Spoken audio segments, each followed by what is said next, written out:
Welcome to this Silicon Web Customers Guild Presents webinar, Becoming Edith Head, in conversation with Susan Claassen. Before we start, a couple of notes about the webinars. The Silicon Web Customers Guild webinar series offers talks by speakers on a variety of topics about costumes and costuming. They're free to SiW members, and they may also be available to the greater costuming community as we have space on our Zoom platform. If you have suggestions for speakers or topics, send them to board@siwcustomers.org with the subject line webinar series.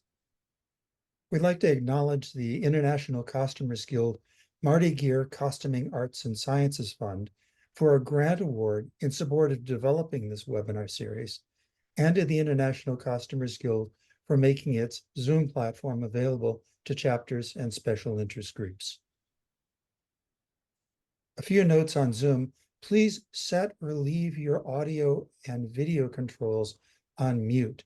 That will cut down on the bandwidth requirements and make a nicer Zoom session. Feel free to chat or react during the presentation using the chat window.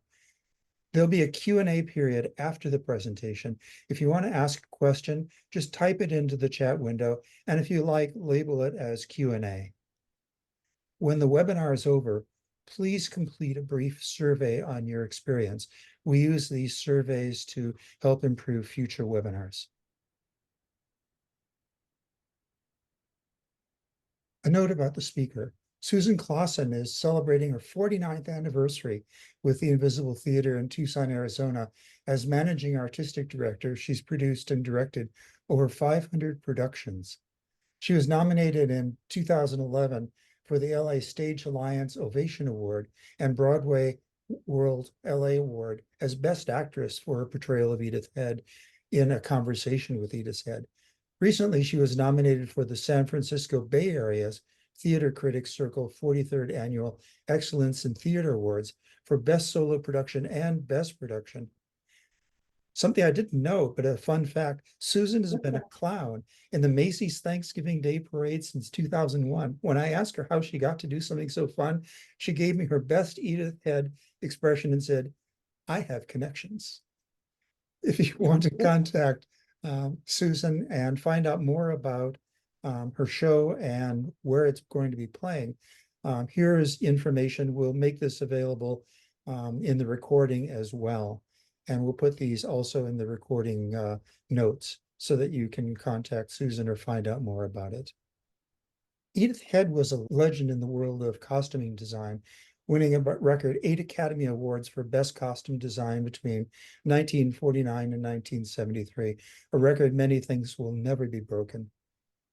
This one-woman show, A Conversation with Edith Head, Susan Claassen has created a highly acclaimed theatrical performance that's toured around the world.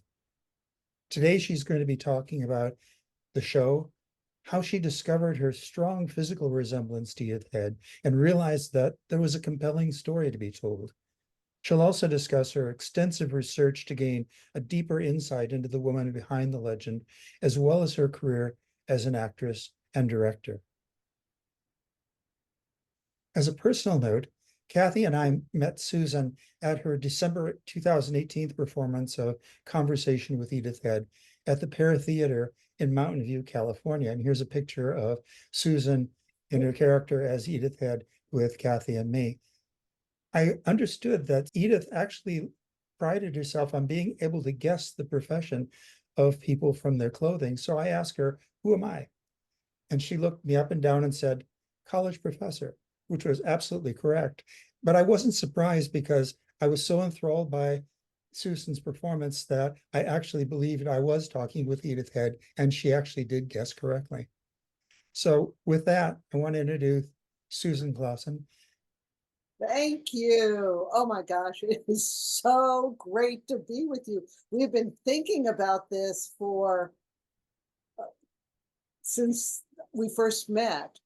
So it's such a privilege to be able to talk with this wonderful group, talk about how I came upon, because for those who have seen the show, you know that I stay as Edith after the performance because people want to share memories of a great film they saw or ask other questions. And I feel comfortable in answering as Edith would. So it's rare that I get to talk about how I came upon doing this. I'm an actor, I'm a director.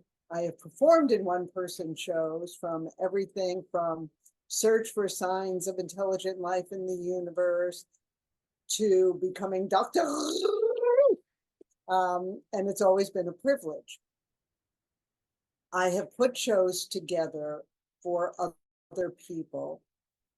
I have always looked the way that I look. And I was watching Biography Channel, and I saw a piece on Edith Head, and I'm certainly of the age I knew who Edith Head was. I knew her as a costume designer and a personality. But as I watched, I knew there was much more to be told. You know, she was an executive woman before there was such a thing.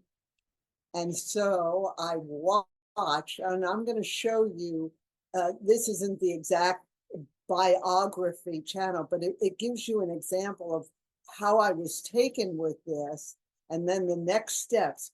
This is a piece Paramount put together about Edith Head, and it's Edith Head, the Paramount years, and really what a costume designer does. So let's show that first video. It'll give you a feel for it, and then we'll talk about all the steps of becoming Edith Head.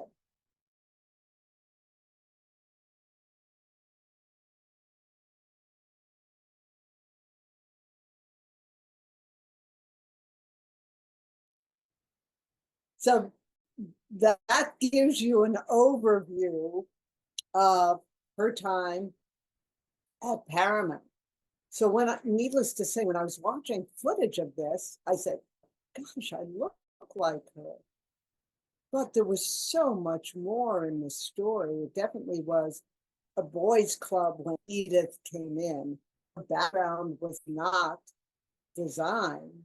She got her master's at Stanford in languages, and she was teaching first at the Bishop School in La Jolla, and then she was teaching languages at the Hollywood School for Girls, where Catherine and the Mills daughters were. And like I say in the play, she was teaching French, and suddenly her duties were expanded to include the teaching of an art class. And she said, and I say in the play, I think there was an assumption that if you spoke French, you could paint. Well, she had to take these art classes, but she was only doing seascape. So she borrowed sketches from her classmates. She had magazine illustration, landscape, and everything you could imagine. Brought the portfolio to Howard Greer. Howard Greer said he had never seen so much talent in any one portfolio, and she got the job, and that became Hollywood lore. Well, I heard the stories, and I'll find out the piece ever been done on Edith Head. I knew Full Gallop, which was about Deanna Reland. So at that time, if you remember back, so we're going back to 2001, you would dial for information 411. And I knew there was a posthumous autobiography called Edith Head's Hollywood. It was written and compiled by Patty Calistro. It said on the jacket, it was long out of print, as were her other books, How to Dress for Success and The Dress Doctor. But I thought, well, let me just see. I'll call information. I knew she lived in Santa Monica. I dialed the number. This woman picked up the phone, and I said, is this the Patty Calistro who wrote Edith Head's Hollywood? And I could hear this reticence in her voice. And she said, yeah. I said, my name is Susan Claassen. I am managing artistic director. I'm interested in doing a theatrical piece on Edith Head. May I fly over and meet with you? And she agreed, and we met, and we were like two magnets. We came together. We're still best friends. And Patty had 11 hours of taped interviews. I don't know, and maybe you can put in the chat or raise a hand or whatever, how many have ever seen the book Edith Head's Hollywood? It's a really wonderful book. Originally, Patty's brother, who was a film historian, was going to write it after the original woman, a woman named Hope Browning. Now, Hope was the Chicago Tribune's Hollywood reporter. And on the tapes, you could hear Edith and Hope Browning. They were like oil and water. Hope would ask these questions that, in the scope of Edith's career, were so meaningless. Edith did not suffer fools lightly. You know, she did not if anybody was slow, but if they asked these questions, who was your favorite person to kiss? That was not what Edith wanted to write a book about. So the book then was given to Patty's brother, then given to Patty, who at that time was writing for the LA Times in fashion and makeup cosmetics. And so we have 11 hours of taped interviews.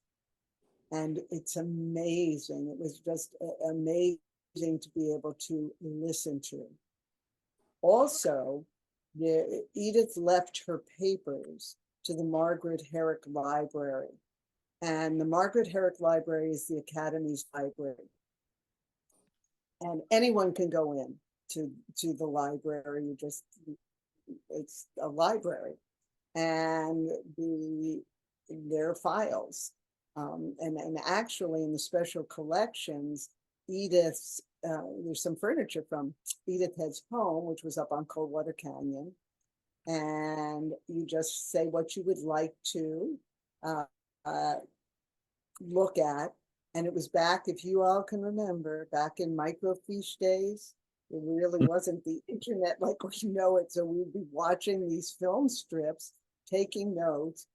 I researched for 6 months before we ever really had anything on paper. I did know that, and when you see some clips of the show, you'll see we have 2 prop Oscars, that you could not talk about Edith Head and do a play without talking about Oscar. And I knew that it was copyright infringement if you made a replica of Oscar, and we wanted to do everything right through Patty's connections. And she had Angel City Press, which some of you in the LA area know. They have gifted the press to the LA Public Library. So Angel City is now an imprint of the LA Public Library. But Patty did for the Academy. So we talked to legal at the Academy, and they said, well, you know, is Oscar talked about in a favorable way? And I said, yes, when she won, not when she didn't win. And they said, okay, fax the pages over. So we faxed the pages over.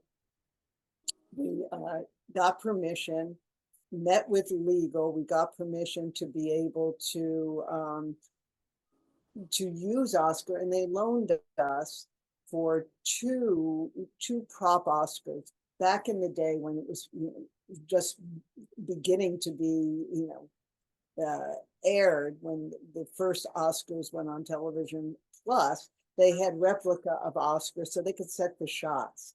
Those are the Oscars that they gifted us. They said we could put plaques on. So we knew that part of the show. Now we were legal with the Academy. The first read-through of the piece was right after 9/11. So it was the most unbelievable time to be, working on this. And the first version of the play, after all this research, I mean, I could have and could still do a different show every single night of the week and not repeat material because there was so much. It wasn't for lack of material. It was finding the arc of her career that we could put in. So we did a reading of it. And we set the play, for those that haven't seen it, we set it in 1981. It was before she was working on her last film, Dead Men Don't Wear Plaid. A young Carl Reiner wanted Edith because, as in the film you heard, the cachet of having gowns by Edith Head. And it was an homage to film noir. And Edith designed one of the greatest noir films, Double Indemnity. So that was when we set it. At that point, she had a debilitating blood condition. She had to go in. She was tired often. And there was just so much in her life. Her husband had passed away. So that was the setting. And because Edith was so discreet, as she says, and as I say in the play, I enjoy gossip from time to time, but I never repeat it. And Lucille Ball said, you know, Edith knows all of our secrets, but she never tells. And therefore, those kiss and tell books certainly were not out there.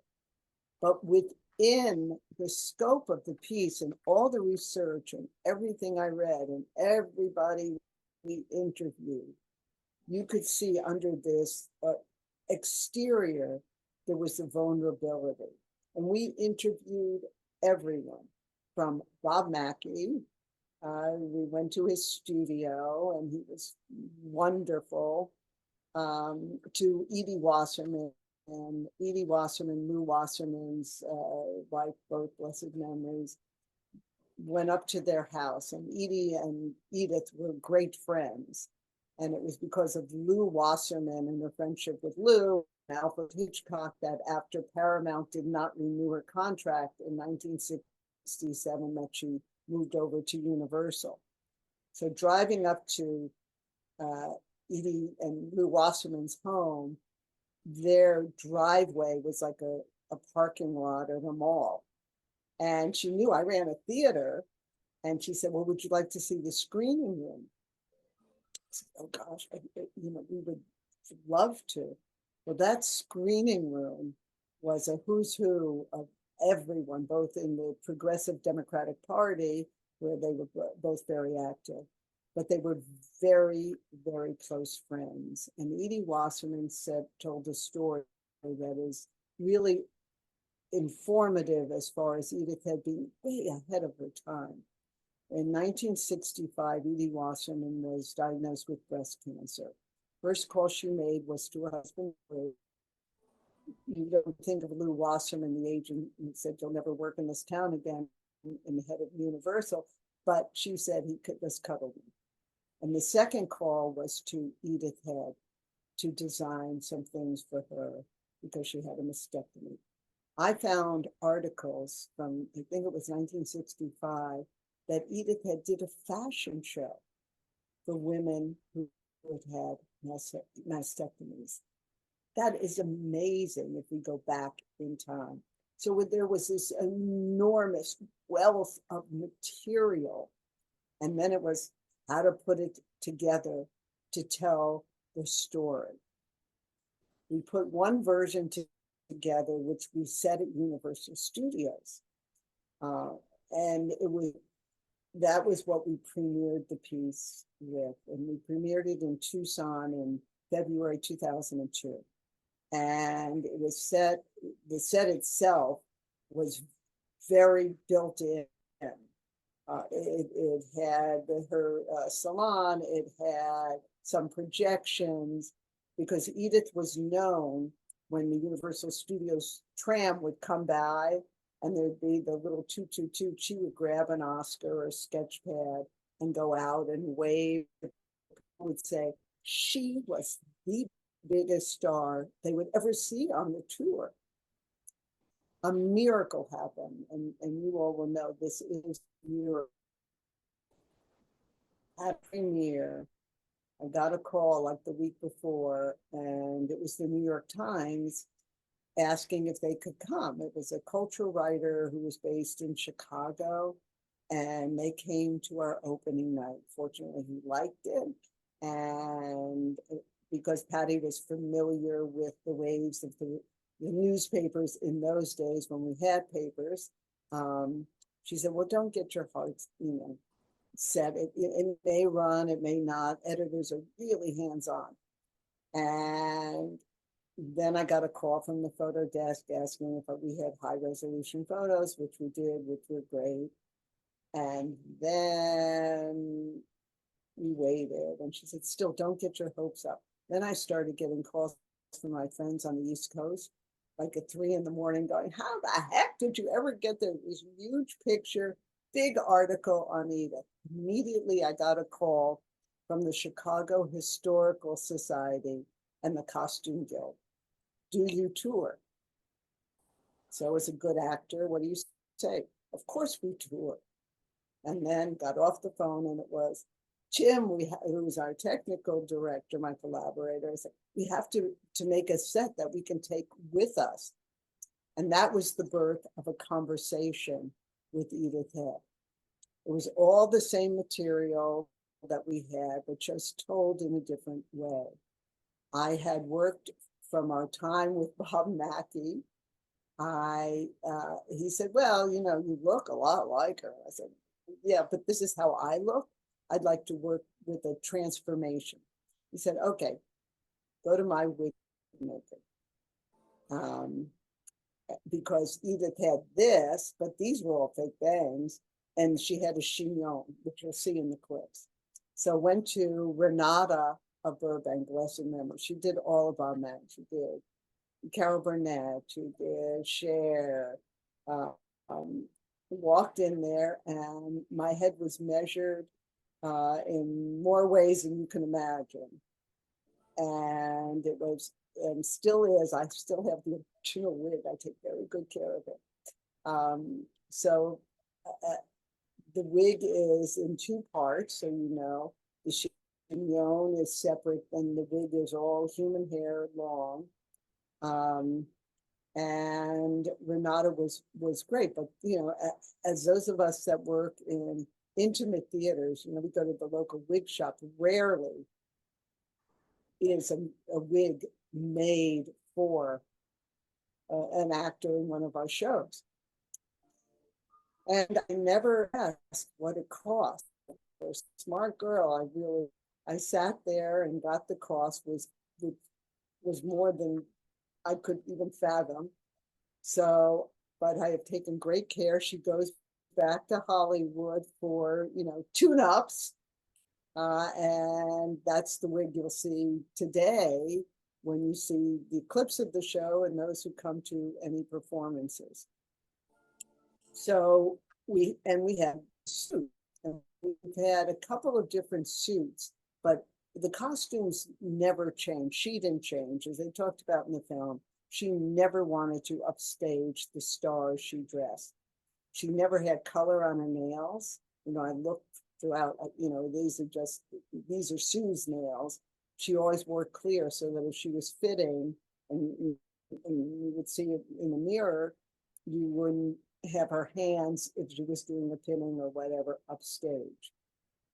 Early on, after we did the first tour in Chicago, and we changed the name to A Conversation with Edith Head, because when we were there, we realized Edith was everywhere. We met Stanley Paul, who was a society band leader in Chicago, and he told us he did fashion shows with Edith. He also told us that the train between LA and New York would stop in Chicago. The city fathers would gather the stars off, go to the ambassador, take, booth 1. And so it made sense. And so I had all these Chicago stories. Everywhere I go, and I know some of you have seen it around around California or even around the world, there's a story or somebody who saw it. With a 60-year career, 35 nominations, 8 Academy Awards, it is a record that will go unbroken because there aren't studio designers anymore.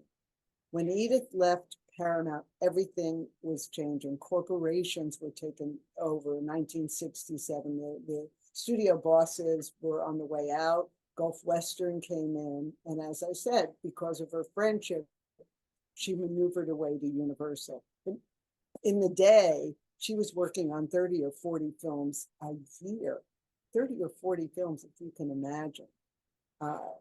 And everybody, Bob Mackie being a sketch artist for her.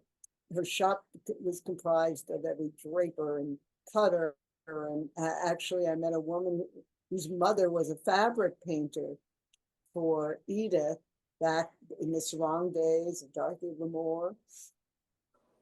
So it was the 60 people.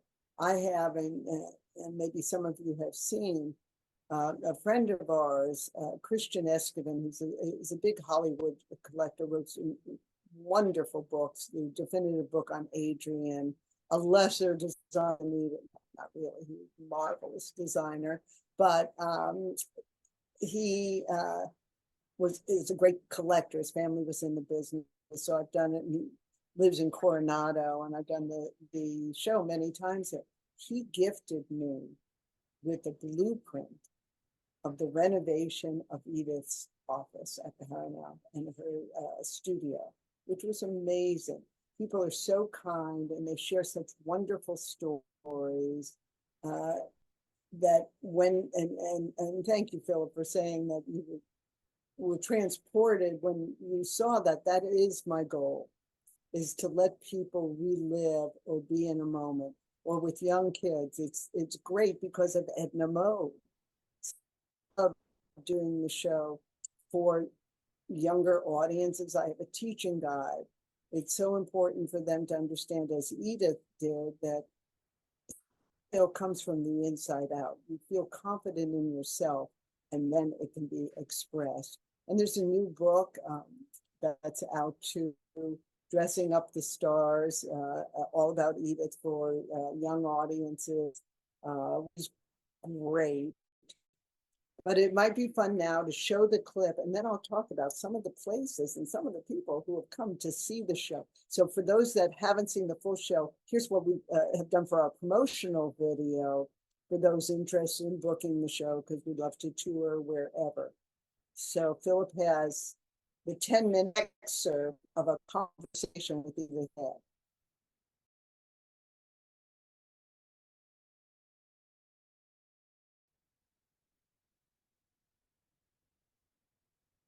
Edith Head was undoubtedly Hollywood's most famous costume designer. She won an unprecedented 8 Academy Awards, worked on 1,131 films in a career that spanned 6 decades. And when she died, the world thought she would be lost forever. Now, Susan Claassen, in a critically acclaimed tour de force performance, brings the diva of design back to life in this behind-the-scenes feast of great movie lore and delicious stories. Ladies and gentlemen, Miss Edith Head.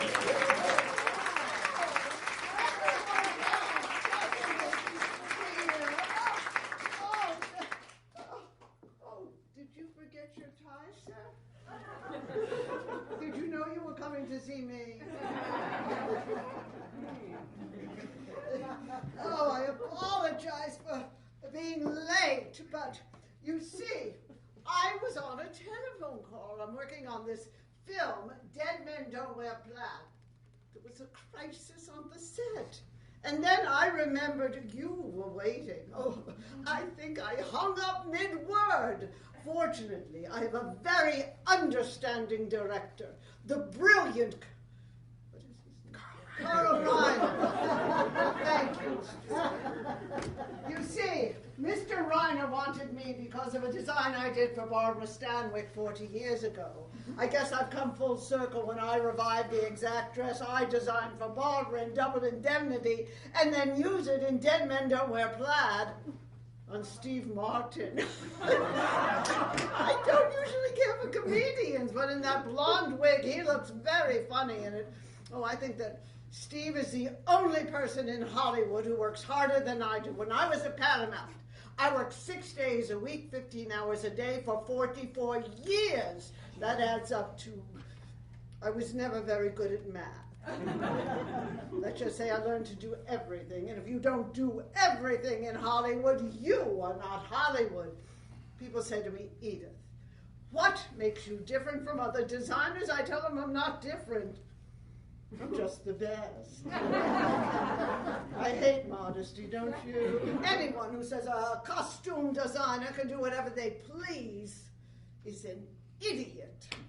No, I am at the mercy of the material that is given to me. What I do isn't just costume design, no.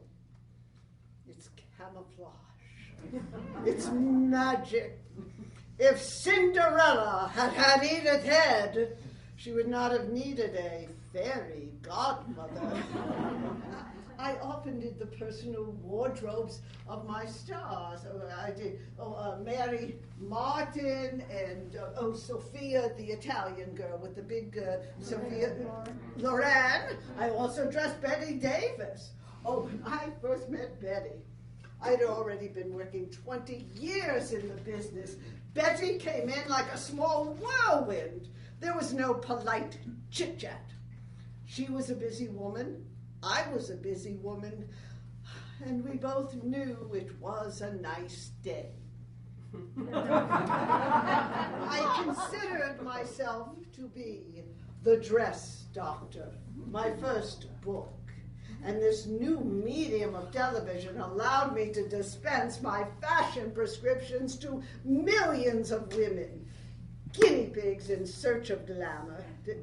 Did I say millions? 8.5 million to be exact. Oh, lady, less accessories, please.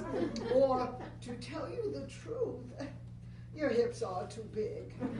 Well, Geritol or the other sponsors would request that I be nicer to the ladies. I tried. Sometimes I just had to be blonde. I mean, apparently intelligent and sensitive women who would never dream of putting together whipped cream and onions thought nothing about wearing pink chiffon flowers with tweed. If someone is looking for honest advice, well, they better be prepared for some honest criticism. The only way to be objective... Let me show you a little trick. May I have that? Please do it here. Thank you. You take a brown paper bag. You open the bag. And you cut holes in the bag. Now, you put the bag on your head. When you are looking in the mirror, you are not looking at yourself. You're looking at some woman you don't know very well, and you can be quite cruel. I can look in that mirror and go, ooh, Edie, your stomach, it's too large, your shoulders are too narrow, and your skirt, it is too short. This may sound silly to you, but it really does work. If we could get people to be more objective about the way they looked, we would have fewer badly dressed people in the world.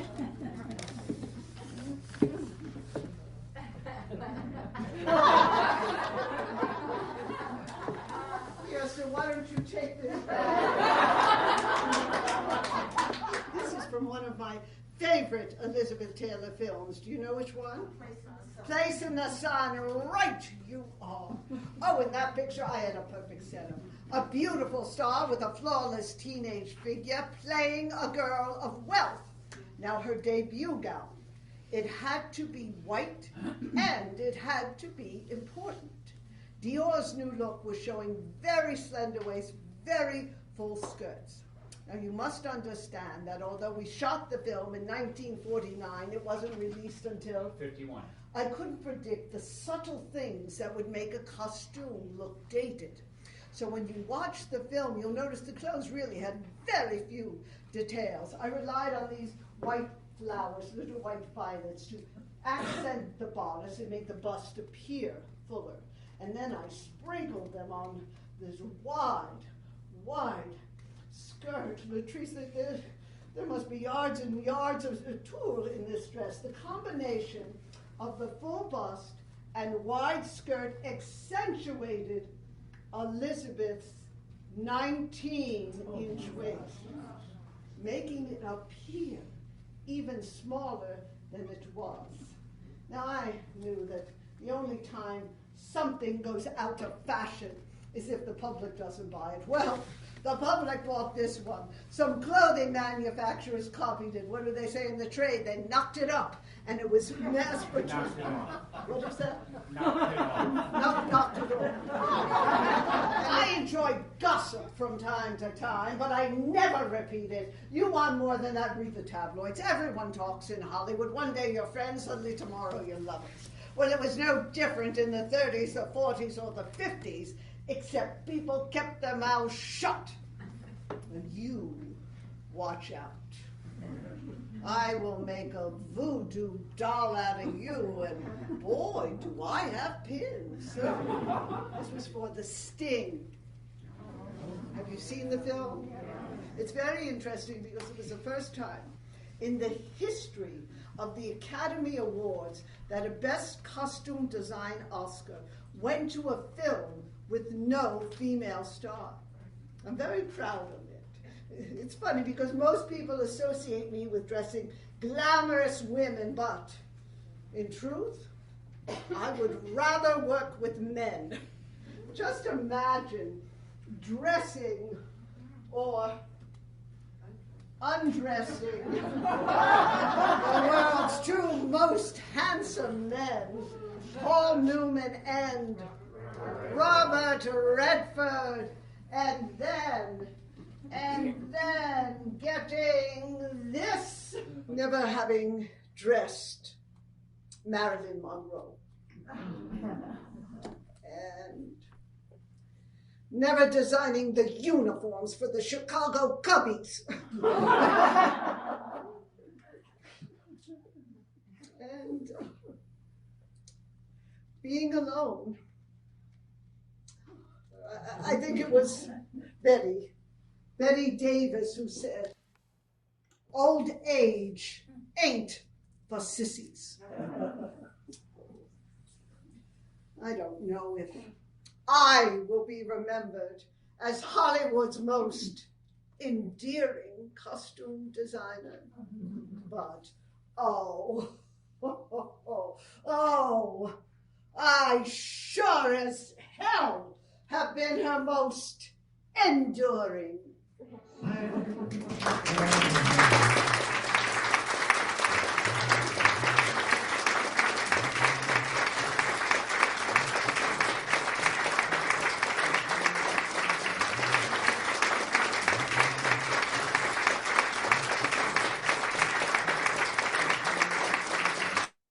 So that kind of gives you a feel for the show. There's so many parts, and the show does, for those that have seen it. There's a whole section, some questions we have to have always, and it's what people ask. Some questions change on every single performance, which makes it wonderful. We have had the great privilege of touring the world internationally.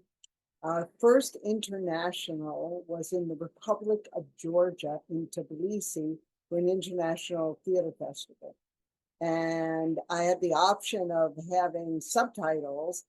And I thought, I'd rather people look at me rather than look above to read the subtitles. And in Georgia, the first language is Georgian, then Russian, then English.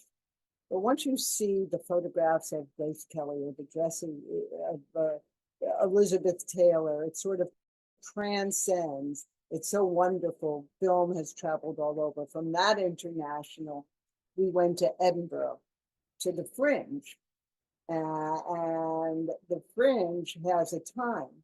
So prior to, I'm Glenn, I see, prior to going to the Fringe, we've had many versions. We had 2 acts, we had an intermission, but at the Fringe, you're limited in time. It was the best thing that could have happened in forming the show, because there was no going over because another show was coming in on any given day at the Edinburgh Fringe. There could be 3,000 different performances. Every piece of pipe and drape in the UK was brought up to Edinburgh for that. And we realized again that we could tell the story in different ways, and then people could stay in questions. It was at the Fringe. For those of you that have seen it, you know Miss Head, if she likes what you're wearing. Well, I see Glenn who got one. You get an Edith Head approved sticker. It dawned on me, because you have to think of all kinds of things at the Fringe to get people to come to your show, because there's so many choices. And fortunately for us, Edith actually was well known in the UK. She had dressed Sean Connery in Marty and in The Man Who Would Be King. And so the pre-press was great. But I thought of a marketing thing. I said, who doesn't want to be approved?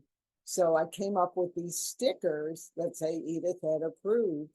And also we had fans, which were, I'm an Edith Head fan, and gave the name of the theater and the time of the show. And we got cited for having the best marketing. But the stickers have been, I did for the Fringe, I did their opening night, I did red carpet as Edith. People from around the world who'd never heard of Edith Head, because it's such an international festival, everybody wanted a sticker. As did some of my friends that I see who are on, on this webinar. So that's how the stickers from Edinburgh, producers came and brought us to the West End. And when we were in the West End, I realized too, again, I can change the show a little bit, because Edith was literally everywhere. And when we were at the Fringe, we were in London at the Leicester Square Theatre. Joan Rivers was in the upstairs theater. We were in the smaller theater. And it was such a blessing. We shared the last weekend, but we had shows at the same time.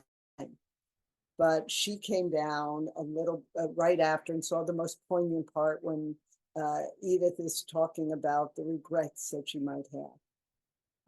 And she was wonderful. I mean, she knew everybody. She too had been friends with Mae West. Mae West was a great friend of Edith. And the next day, the theater director said, Joan would love if you would do one more show so she and her company could come down and watch. So we did. That Saturday, we did 3 performances of the show. And Joan had done 2 and came down, and she was so wonderful. And I think Edith, having to reinvent herself so many times and survive in a man's world, I think Joan Rivers really identified, and it was such a blessing, and it's a blessed memory of Joan. She stayed as a friend, but certainly as a supporter when we were coming into LA. We had played London before we did the show in Los Angeles. She gave us a quote when I came to see her with her show, when she was performing in Tucson, her press agent, tweeted out to everyone, you have to see Susan Claassen. So she was so kind and so open-hearted. When we came into LA, it was very important for me to come into the right theater with the right people around, because it was Edith's hometown. And we came in 2010, 2011 at the El Portal in North Hollywood, which was a perfect space for it. The Costume Designers Guild, of which Edith was a founding member, supported it in every single way. So opening night was filled with designers from the Guild. And these were, her contemporaries, some of them. And it was a wonderful, just a wonderful experience. So everyone from Tippi Hedren has seen it, I think, 3 times. Bob Mackey saw it when we were in Palm Springs. We have had just the range of audience, of designers, of stars who were contract players. There wasn't that long, it's long ago, but still it's not that long ago. And one of the most touching, this was the first time that we were at North Coast Rep in Solana Beach. And at that period, we did have an intermission, and Patty acted as the host. And there was a woman who we heard was coming, who had been a model for Edith at Paramount. So she comes in a wheelchair. You could tell she was just dressed to the nines, impeccably dressed. And we had the backstory information. So right after intermission, I could address her. I would, Gladys, it's so good to see you. And I could see her because the lights up some. And she goes, thank you, Miss Head. And then I would discuss, we would often disagree about what color you should wear, Gladys. I think you should wear red, and you thought you should wear purple. Who won? You did, Miss Head. You did. The audience was weeping. After the performance, we got her on stage to take a photograph, because I stay as Edith, like with Philip and Kathy, as Edith, so people can share more stories. And she was with 3 generations. And they said when they saw the ad in the paper, she was beside herself. She had been getting ready for days. And God forbid, if she had died the next day, this would have been one of the happy moments in life. So it's those kind of stories when we touch, and this happens in, I'm sure, whatever profession we're in. With Edith, it happens because people, again, remember. They want to, not that they're going to live, in memory, but live in the moment, but have the activity in their brains of what went on, who they were on the date with, what film they saw, whether they were in the film, who was there. In fact, Kate Burton, Richard Burton's daughter, we were going to do a film and theater cruise with Center Theater Group, and there was a big posh cocktail party, so I was Edith. And Kate Burton, her husband, was the artistic director of Center Theater Group at the time. Kate comes over and she just like glazes over. And she said, I'm having such an out-of-body experience. I remember coming to fittings with my stepmother. Well, of course, that was Elizabeth Taylor. Lucy Arnaz, who is a friend and lives in Palm Springs, after the show, now she knows me as me. She and her husband, the great actor Lawrence Luckenbill. She started, after the show, talking to me as if I were truly Edith. I remember, and it was up on the top, and I come in with my mom, and the things that really, really kind of validate that this is an important story to keep telling on all levels about what we can accomplish older in life, that we never, you know, we don't have to stop learning, that we can keep doing and keep giving and keep touching hearts. So that's kind of the overview of how Edith came about, and how, you know, people say you still enjoy doing every minute, because every audience is so different that it becomes a joy and a thrill each time. So I'd love, Philip, if we have questions, I so happily will answer any questions, and if people have comments. We do have questions. Great. Anne wants to know, did Edith ever get involved in costume construction, or did she just do the designing? She more or less, as she says herself, she didn't really sew. She had the best people around her. She learned, she was like a sponge, because her background was not costume design. But if you have Travis Banton, you have Howard Greer as your teachers, and you're smart, you take it in. So as far as the construction, like for, you know, with Mae West, the whole inner was constructed because she never, you know, she didn't really wear a bra. It was all built into the costumes. So I'm sure she had a say in it, but she had the best people surrounding her. We have another question. We saw in the film clip that Edith wrote a book called The Dress Doctor. Did she write any other books? Yes, she wrote The Dress Doctor and How to Dress for Success. Both those books have been republished by the V&A, and one is, I think, a Scribner. Patty's book, Edith Head's Hollywood, I saw some of you have the original hardback. And then under Angel City Press, it was reissued. And now those are collectors. I think I own like the last 12 or 13 copies of new 25th edition Edith Head's Hollywood. And I just saw, I think it was on Amazon or something, it was going for $100. So make sure you hold on to your books if you have them.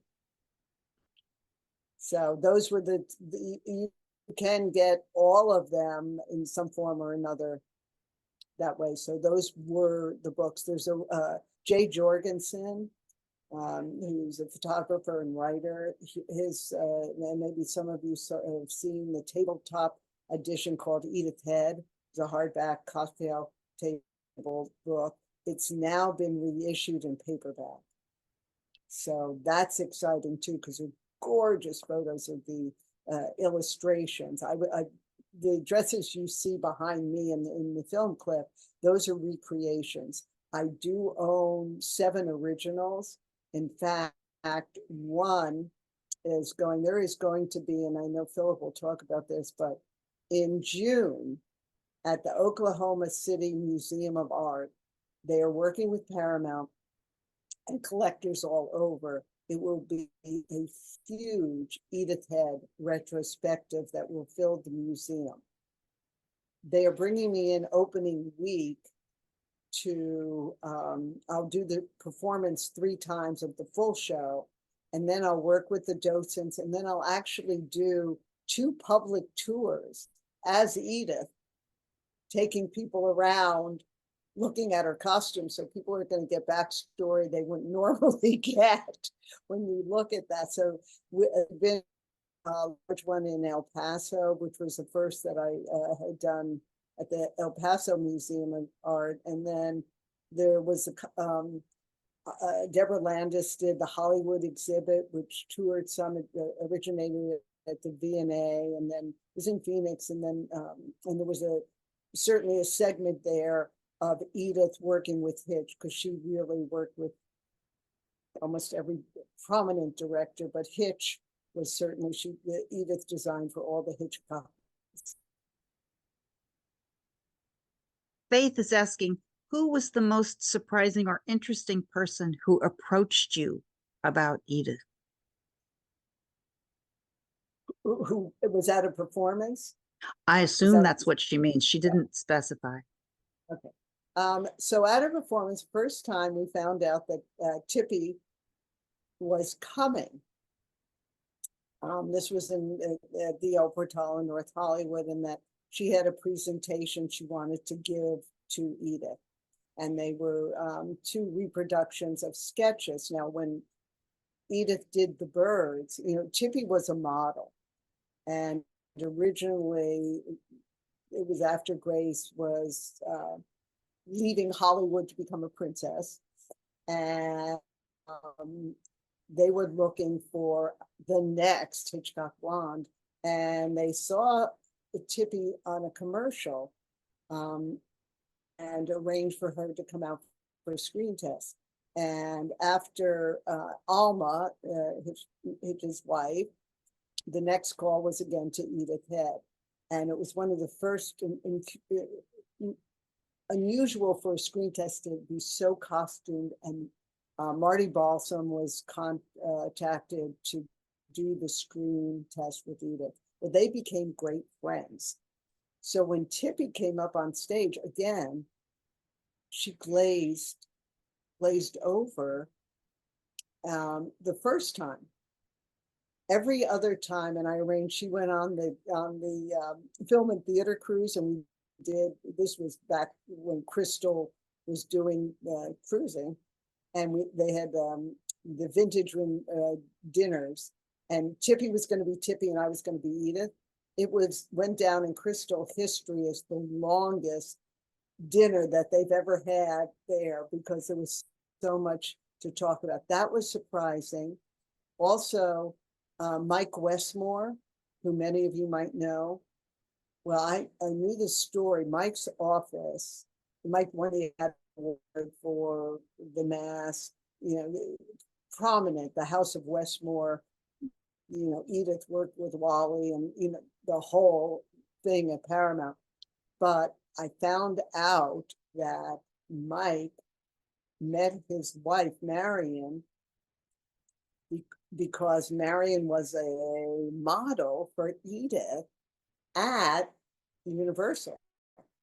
And she was modeling a wedding gown, and Mike came out, you know, from his office, and he said, "That's the woman I'm going to marry." And they did. And the House of Westmore continues. So when we were in Pasadena doing the show, the whole family came. They come, they treat me, Suze, like family, because they adored Edith so much. But the whole family, so Mackenzie came, you know, does Face Off and carries on the Westmore name. Those were pretty surprising. A lot of the Anthony Powell, when we were in London, Anthony Powell has 2 Academy Awards. He did the stage version of Sunset Boulevard.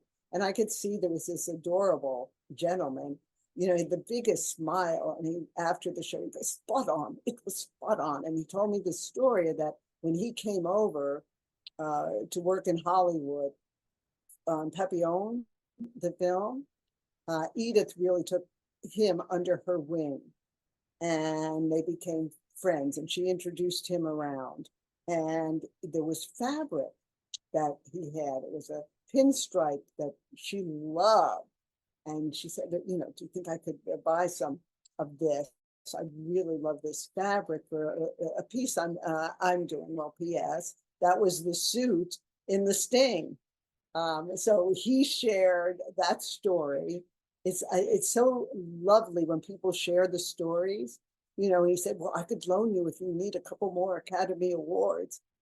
And it was like, "Well, they'll have your name on them, not Edith's name on them." So it's so wonderful.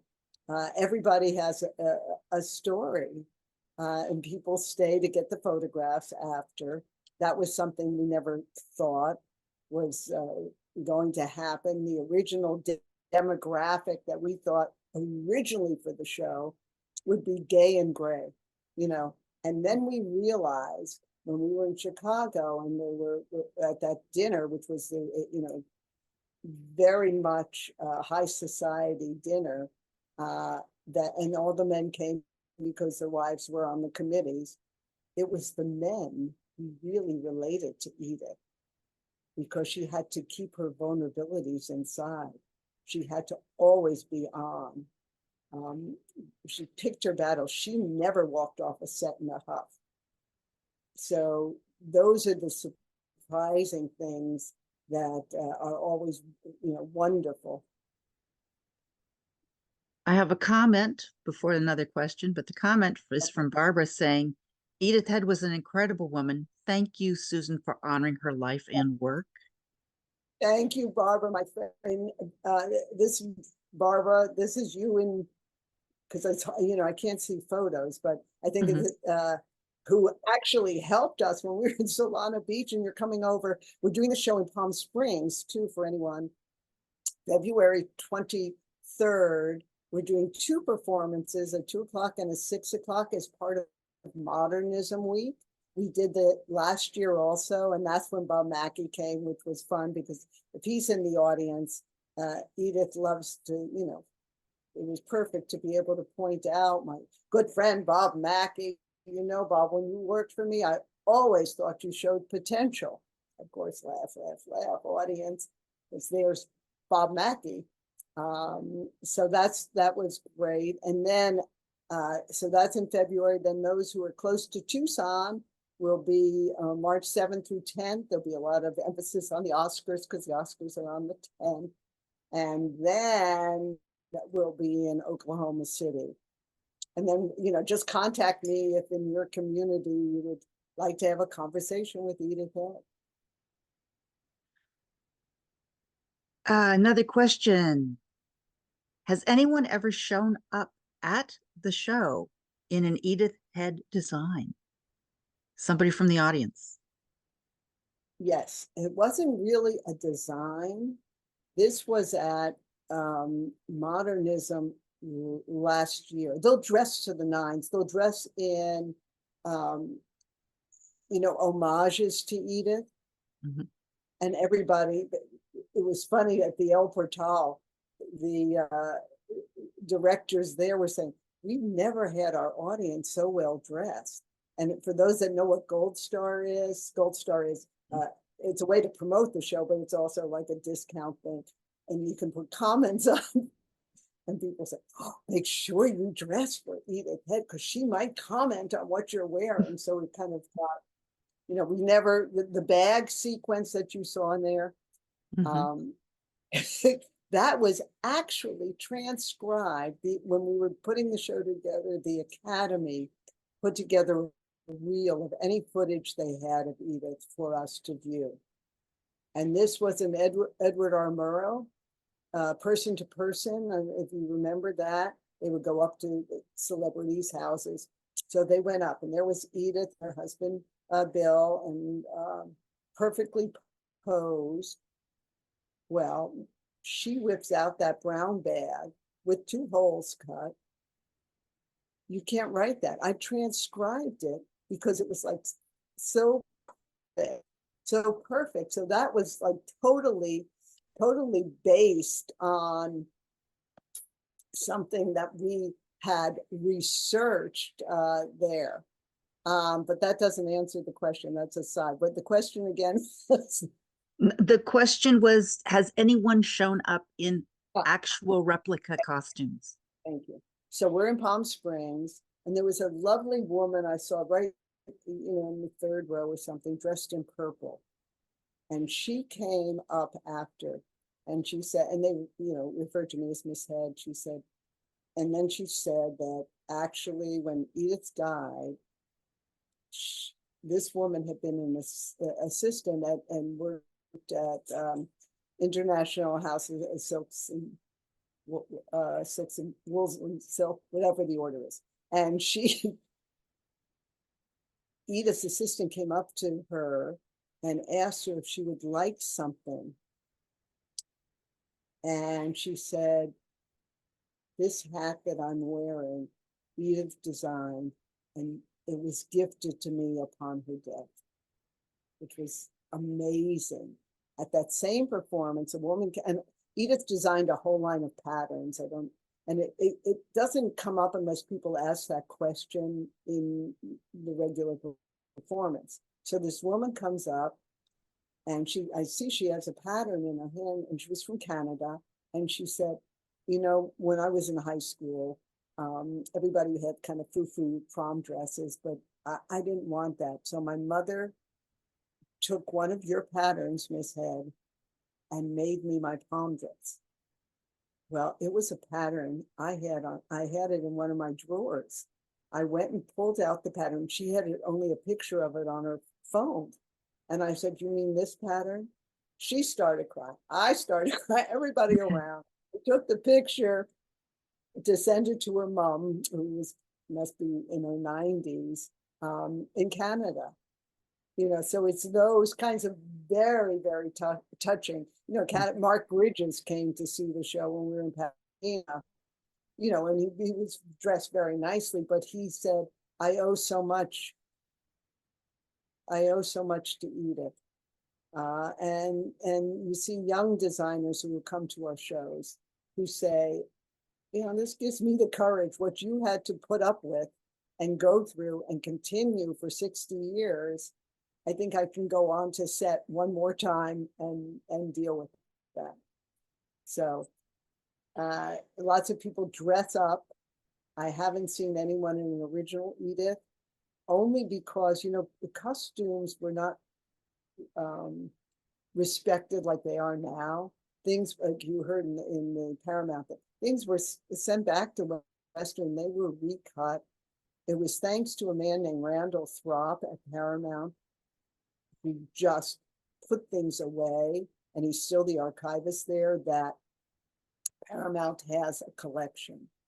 I'm loaning one dress that I have to Oklahoma. It was personal wardrobe. And it's a very unusual, on my set, you can kind of see it, but it's it's what Edith wore. It was gold and red. You know, she refers to it as a Spanish omelet dress because she would, you know, she talked about most people lead one life, but she was two separate people with two distinct lifestyles at work. She was very disciplined, a businesswoman. She wore gray. She wore at home. It was a different story. And I use that dress to point that out. So that dress we're loaning to Oklahoma. And I own original sketches as well as a lot of the sketches you see. The Academy helped put it together. I have Pan Am flight attendants because Edith designed for Pan Am up until 81, really, her uniforms were used. Then Adolfo came in. So I do lots of events for Pan Am. So that's always, then I do see originals because they'll come in the Pan Am uniforms, or if they come in some other designer uniforms, they'll always whisper to me, you know, Miss Head, your uniform was our favorite. And it was unique because it was the first time trousers were introduced for flight attendants, was under Edith's. So that's interesting. We've had a few more thanks come in, and I think I'm going to pick this as the last question. Okay. Can you talk about the necklace that you wear when you're portraying Edith? And I pulled it out. So this is my can you see? My recreation of the necklace. This was Edith's signature look. They're ivory rimmed in gold, and they have the names of, they were like season tickets. I don't know if you can see this close. Season tickets. They were French and British theater passes, opera passes for the aristocracy. They were really, Edith had a whole collection, made it into a necklace. Elizabeth Taylor adored this necklace. And in fact, Edith left it to Elizabeth in her will. So fast forward to when the big, the jewelry, Elizabeth Taylor's jewelry, I don't know if anyone saw it when it toured around. This necklace was there. And many of our fan base said, oh, we'll go in, you should have this necklace, you should have it, we'll go in with you. So there was like a consortium that we go up to $5,000 for it. Well, it won for $500,000. It was, and it's not even iconic Elizabeth Taylor, it's iconic Edith. And I had a friend, I think it was Sotheby's. They can never tell you who bought it, but it was somebody who was an opera buff who bought it. And then my friends consoled me saying, well, your recreation, is great. And then if you had the original, you have to have it in the vault, and we'd have to have bodyguards around you. So it's nicer to have the recreation. And because of, we had close-ups in the Elizabeth Taylor book, these are exactly which ones. When we were in London, a friend said they found one of these, which was for the third lane, and they gave it to the woman, gave it to her boyfriend for opening night of a play. Edie Wasserman had a collection. They were framed and on the wall in her screening room.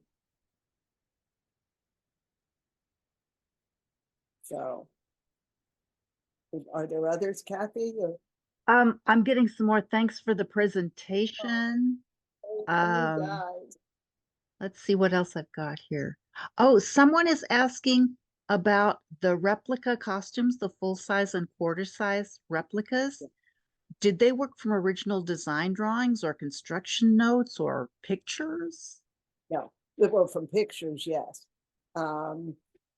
When we did, there's the other one which you saw, the Elizabeth Taylor. Those are the two full-size recreations that we have. The smaller ones, which are the Heiress and from To Catch a Thief and from Roman Holiday, we made when we went to London, because as it is, when we went to London, we had 10 hard side cases bringing things over. And, I love the smaller one also.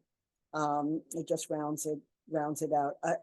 Only on a rare occasion do I bring my originals out, only because usually in a theater, there's not a secure place. When we were at American Film Institute in Maryland, there was a place that we could display.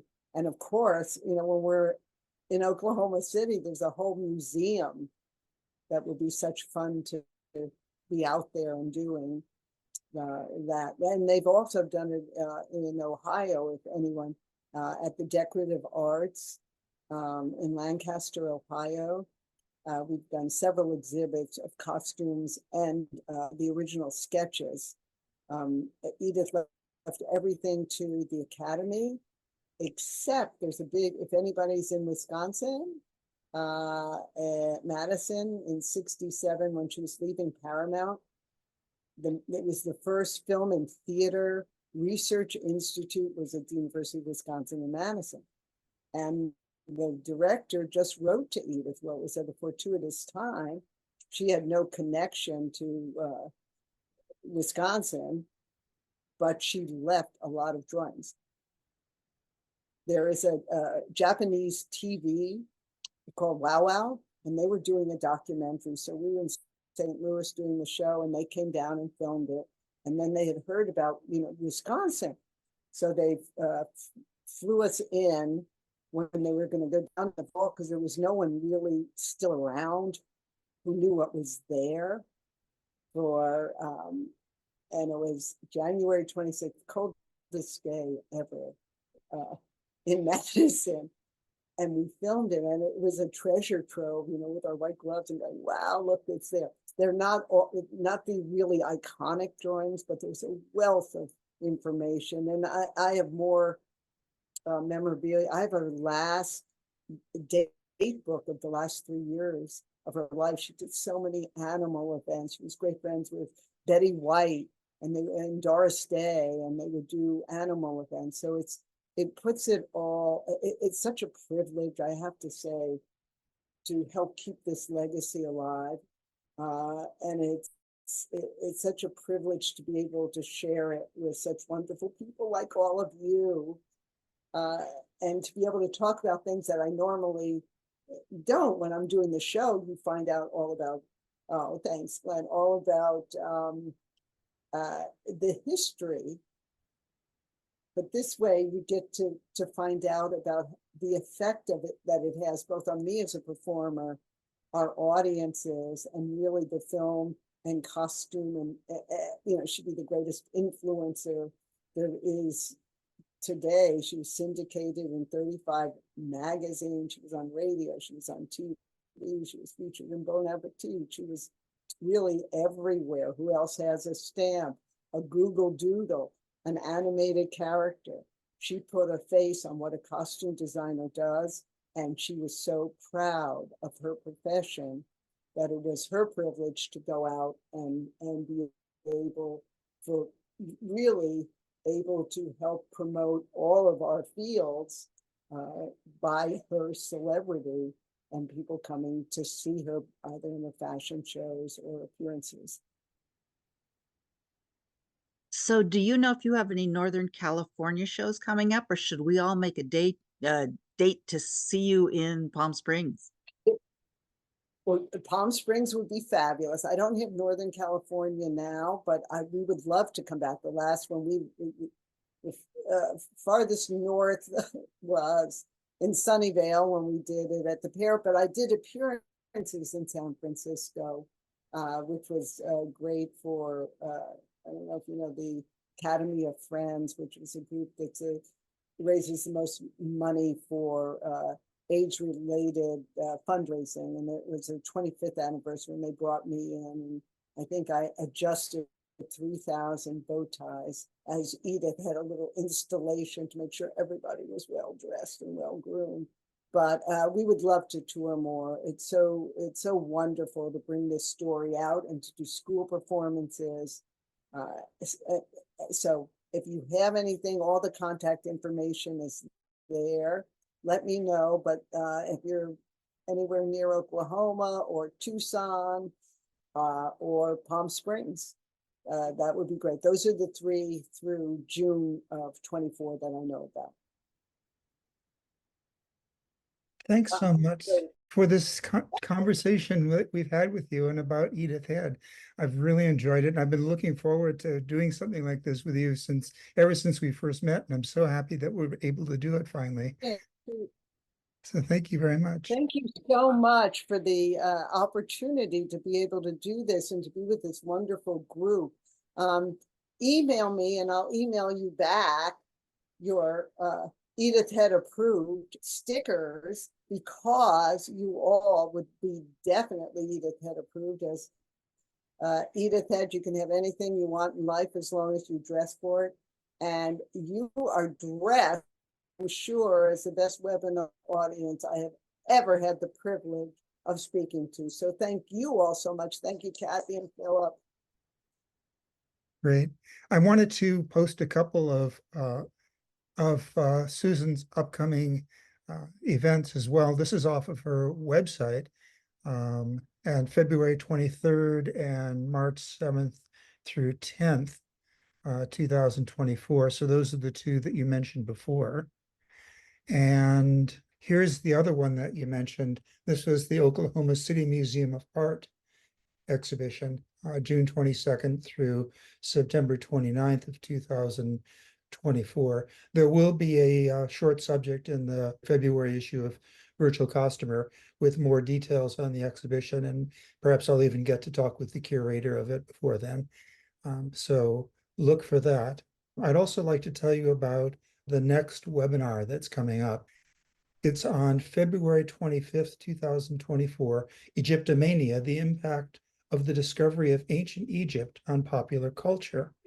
So following Napoleon's invasion in 1798, the whole mania for things that were Egyptian led to all kinds of manifestations of Egyptian art and culture in fashion and art and music and literature, widely varying degrees of authenticity, but nonetheless a great deal of enthusiasm. And then another wave with the discovery of King Tut's tomb in the 1922 launched another wave of Egyptomania that's pretty well continued since then. One of the International Costumers Guild members, and in fact, Vice President Leslie Johnson, is going to discuss how illustrated and popular press helped create the Egyptomania craze in popular culture. And she's going to show images of clothing, architecture, art, and music, and how they were influenced by ancient Egypt from the 1700s 90s through the 1920s. So there are announcements out on that, and I will send out an announcement to everybody who attends the webinar today so that you can register for it too. She's given this talk a couple of times before, and she's gotten very enthusiastic reviews. So I encourage you to please sign up for this talk and hear Leslie talk about Egyptomania. So with that, thank you so much for attending this webinar, and we'll look forward to seeing you at the next one.